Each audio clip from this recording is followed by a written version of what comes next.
होगा, किसान सभा जिंदाबाद, हिमाचल किसान सभा जिंदाबाद, किसान एकता जिंदाबाद, मजदूर किसान एकता जिंदाबाद।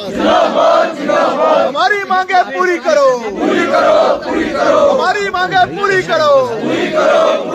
भूमिहीनों को जमीन देनी होगी, भूमिहीनों को जमीन देनी होगी, छोटे किसानों को जमीन देनी होगी, किसानों की बेदखली नहीं चलेगी, किसानों की बेदखली नहीं चलेगी, ये तानाशाही नहीं चलेगी।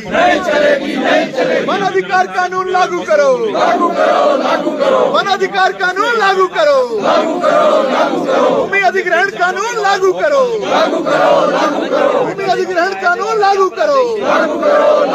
हिमाचल प्रदेश में किसान जसीर स्तर पर जो है धरना प्रदर्शन कर रहा है। मेन किसानों की जो डिमांड है वो है जमीनों से जुड़े हुए मसले। जो जमीनों से जुड़े हुए मसले हैं वो 3-4 किस्म के मसले हैं। सबसे पहला जो किसानों की जो तालाबंदी की जा रही है उसके हम खिलाफ हैं, क्योंकि किसानों के पास बहुत कम जमीन है, 2 से 2.5 बीघा जमीन है, और अगर पूरे भौगोलिक परिस्थिति में देखें तो 67% जो जमीन है वो केंद्र सरकार के अधीन आती है। कोई भी काम करना है, कुछ भी करना है तो केंद्र सरकार के अधीन रहना पड़ता है। अगर सरकार जो है कोई सड़क बनाना चाहती है, हिमाचल सरकार अगर सड़क बनाना चाहती है तो हमारे को किसानों को बोलती है कि भाई आप अपनी जो जमीन है गिफ्ट डील करो, मतलब हम मुफ्त में सरकार को दे दे। जब किसानों के पास जमीन खत्म हो रही है अपना, एक तो सरकार ना तो हमारे को नौकरी पे दे पा रही है, दूसरा जो अपनी रोजी रोटी कमा रहे हैं, थोड़े बहुत ही जो रोजी रोटी कमा रहे हैं जमीन से, वो भी हमारे को बेदखल किया जा रहा है।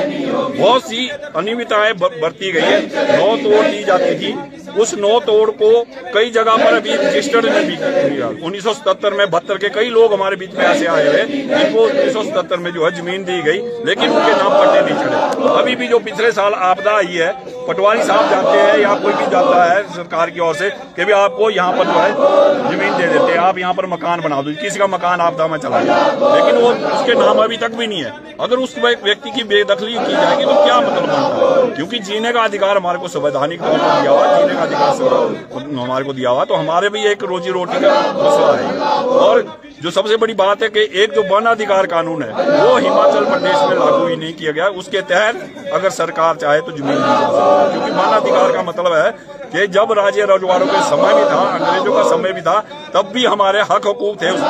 आज अगर फॉरेस्ट वाले बोलते हैं कि भाई ये फॉरेस्ट लैंड है, फॉरेस्ट को आज जगाया किसने?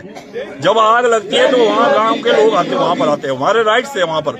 हम छोटी मोटी पत्तियां वहां से निकाल सकते थे, घास निकाल सकते थे, ओपरा पत्थर बोलते जो ऊपर पत्थर है वो हमारे अधिकार थे। और आज भी वाजिबुल अरज में वो दर्ज है, हमारा अधिकार था, छोटी मोटी छांग हम कर सकते थे। लेकिन अगर इसी तरह से चलता रहा तो फिर वनों को कौन देखेगा?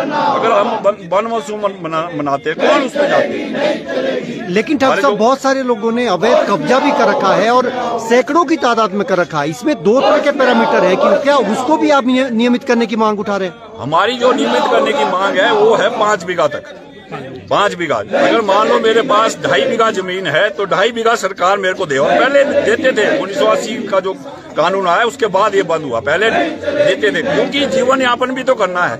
अब किसान का बच्चा है, पढ़ा लिखा है, उसको अगर नौकरी दे पाएगा, अगर खेती बाड़ी से वो अपना जीवन यापन करना चाहता है, ऐसे बहुत से नौजवान हैं जो अपना जीवन यापन कर रहे हैं, क्योंकि पढ़ा लिखा है, साइंटिफिक तरीके से खेती बाड़ी करेगा तो कुछ ना कुछ कमाई करेगा। सबसे बड़ी विडम्बना तो यही है कि किसानों को जो है खेती होकर जमीन दी जाए, और ताकि उसका अदरवाइज अगर आप देखेंगे किसान जो है पलायन कर रहे हैं। क्यों कर रहे हैं पलायन? इसके पीछे भी सरकार को देखना चाहिए क्या है। अब कई बोलते हैं कि भी न्यायालय में जाए, सरकार क्यों चुनते हैं? सरकार इसीलिए चुनते हैं कि भाई जो हम बहुत तकलीफ में उसके लिए कानून बनाए और करे। ऐसा नहीं है कि 2016-17 में भी पहले ये न्यायालय के आदेश थे, उस वक्त वीरभद्र जी ने भी काफी जगह पर बोला कि भाई न्यायालय के ऑर्डर है, इसको हम कर सकते।